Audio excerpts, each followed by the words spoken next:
Eh bien bonjour à tous, bienvenue pour cette nouvelle vidéo flore aquatique. Donc on va continuer le bac des Bucephalandra. Alors je sais pas si vous avez remarqué, mais en fait on l'a changé de place. Je pense qu'il est beaucoup mieux à cet emplacement, donc du coup ça a un petit peu changé la donne sur certaines choses. La canne de rejet est partie à l'opposé, on a retravaillé la disposition aussi du CO2, et puis j'ai surtout travaillé sur le hardscape. Donc j'ai réussi à intégrer un petit peu des pierres dans le décor tout simplement. Donc je vous ai pas montré tout ça parce que j'ai mis un petit peu de temps, j'ai dû mettre 2 heures ou 3 heures à travailler là-dessus. Et puis là il commence à se faire tard. Et on a pas mal de travail. Donc on abrège là-dessus, de toute façon vous avez bien compris le principe. Donc maintenant ce qu'on va faire, c'est qu'on va mettre le sol. On va bien le répartir, on va bien recouvrir donc tout ce qui est pouzzolane et tout ça. Peut-être bouger un petit peu les pierres pour les faire ressortir du sol, on va tout lisser. Et puis ensuite on va installer les Bucephalandra.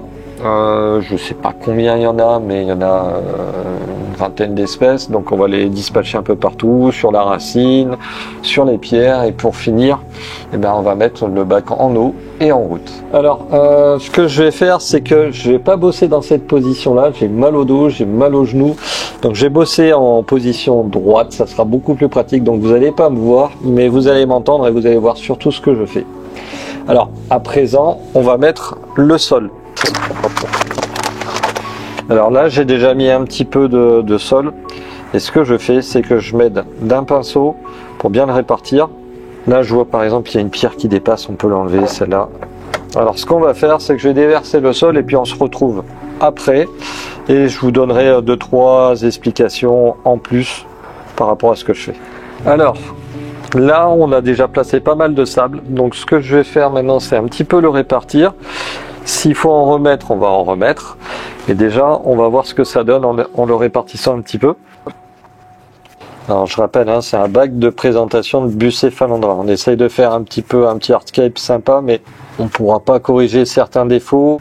Et voilà, en fait, c'est pas l'objectif, c'est de recouvrir tous les éléments de décor de Bucephalandra et plus tard de mousse.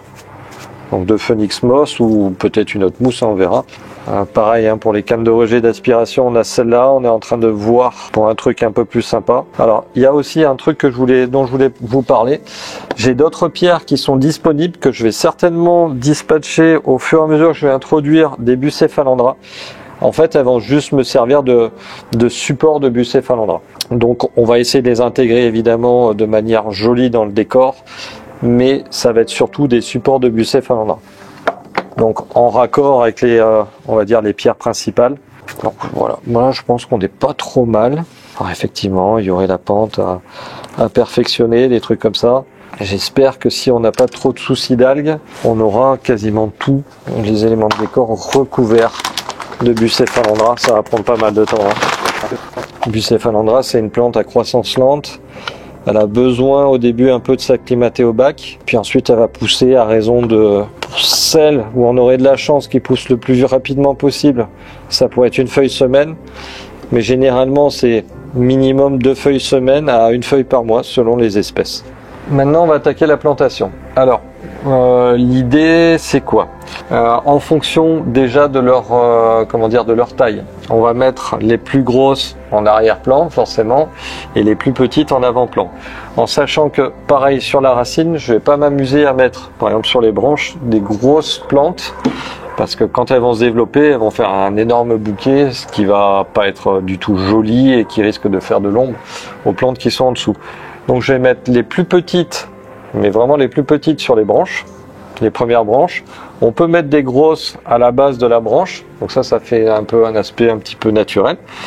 Des grosses en arrière-plan, des petites en premier plan, des petites qu'on va mettre directement sur le sol, mais aussi qu'on va mettre donc sur les pierres que je vous ai montré tout à l'heure, ici. Alors j'ai des plus petits fragments, mais ils sont tellement moches, tellement peu exploitables en fait que je ne vais pas les utiliser, donc ça sera des fragments un peu plus gros.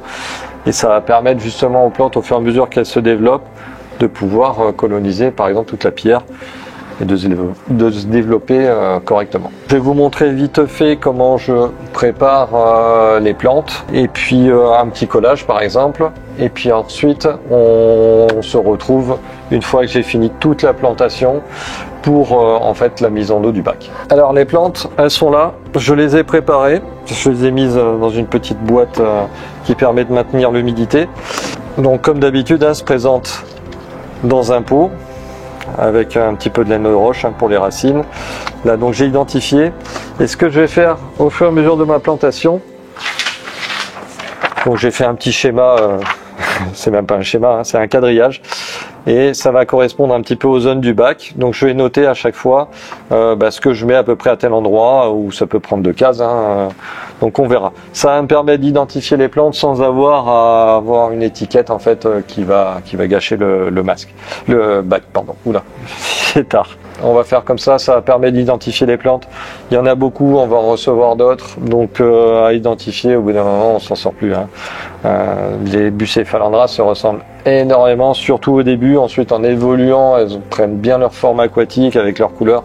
Donc on arrivera un petit peu mieux à les reconnaître, mais là au début, c'est compliqué. Alors, ce qu'il faut, c'est surtout ne pas oublier d'humidifier les plantes. Toujours. On travaille toujours avec des plants humides.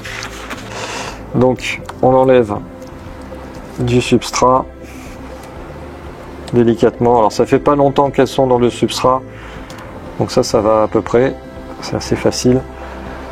Elles étaient sur du sol technique d'ailleurs juste avant. Vu qu'elle était déjà sur du sol technique, on va la planter sur du sol technique. Alors, tac, il y a un petit bout de rhizome, on l'enlève. Donc je vais la mettre plutôt en premier plan.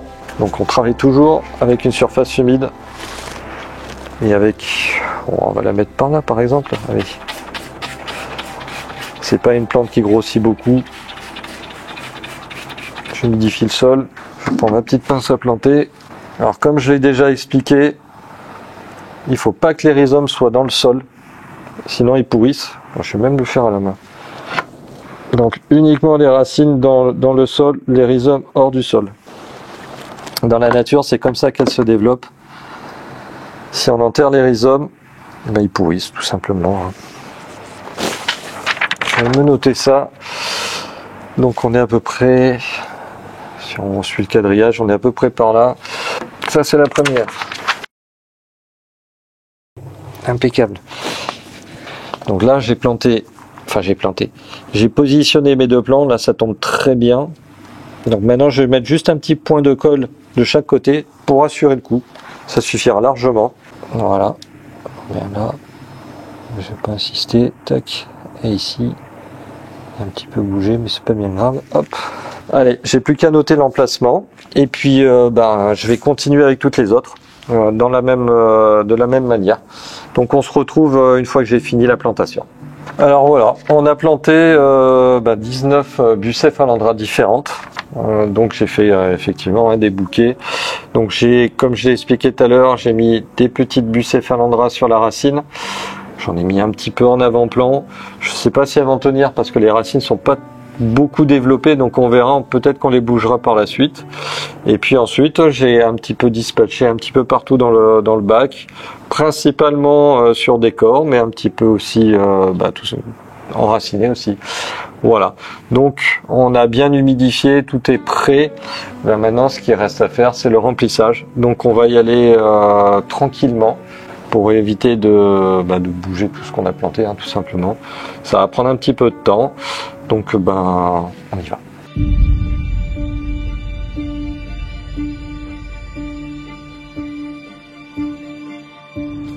Alors, je vais vous montrer comment on démarre le filtre EM Professionnel 4+. En fait, c'est super simple. Donc là, il est sur off, je vais le mettre sur on, d'accord? Donc ça veut dire que ça ouvre toutes les vannes qui sont à ce niveau-là. Et ensuite, on va l'amorcer simplement, en faisant ça. Donc ça va faire des appels d'air.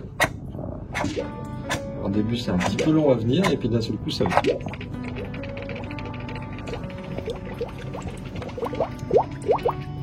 Les petites boules, c'est bon signe. On est en train de faire le remplissage.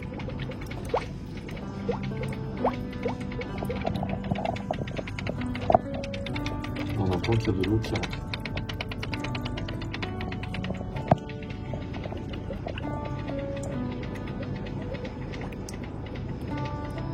fois que l'eau est bien rentrée, on peut brancher le filtre, il démarre tout seul.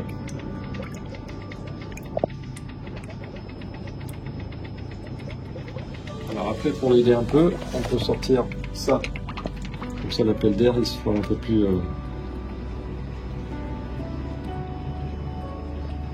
rapidement.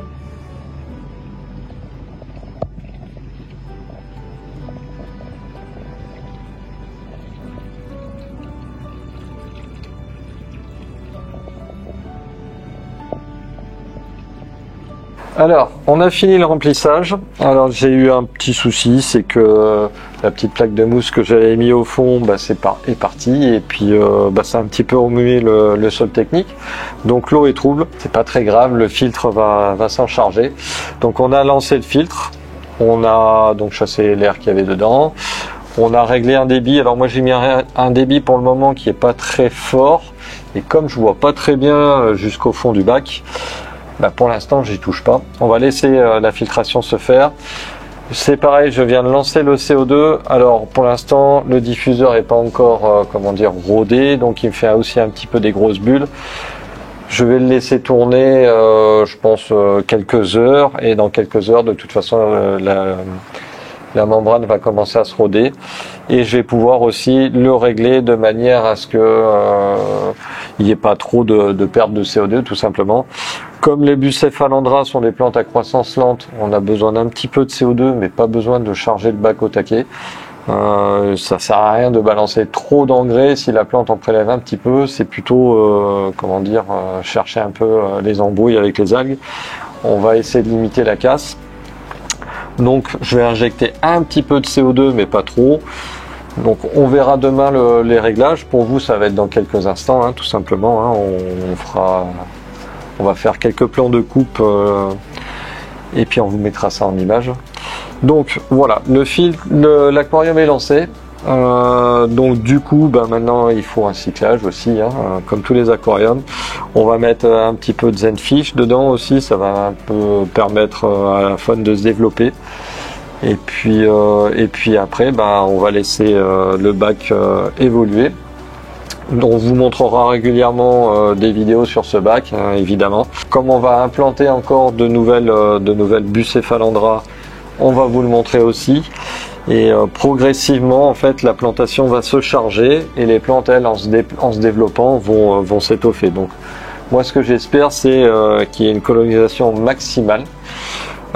Mais ça va prendre énormément de temps, donc on va vous montrer ça au fil du temps, tout simplement. Donc voilà, il faut que j'écrème aussi la surface, du coup comme ça va se brasser un petit peu le sol. Il y a pas mal de saletés qui sont remontées, donc ça il faut le nettoyer aussi. Voilà, écoutez, la vidéo touche à sa fin. Je vous tiens donc au courant de l'évolution du bac, et puis comme d'habitude, on se retrouve tous les mercredis et les dimanches soirs à partir de 18 h pour de nouvelles vidéos. Allez, bonne soirée, à bientôt.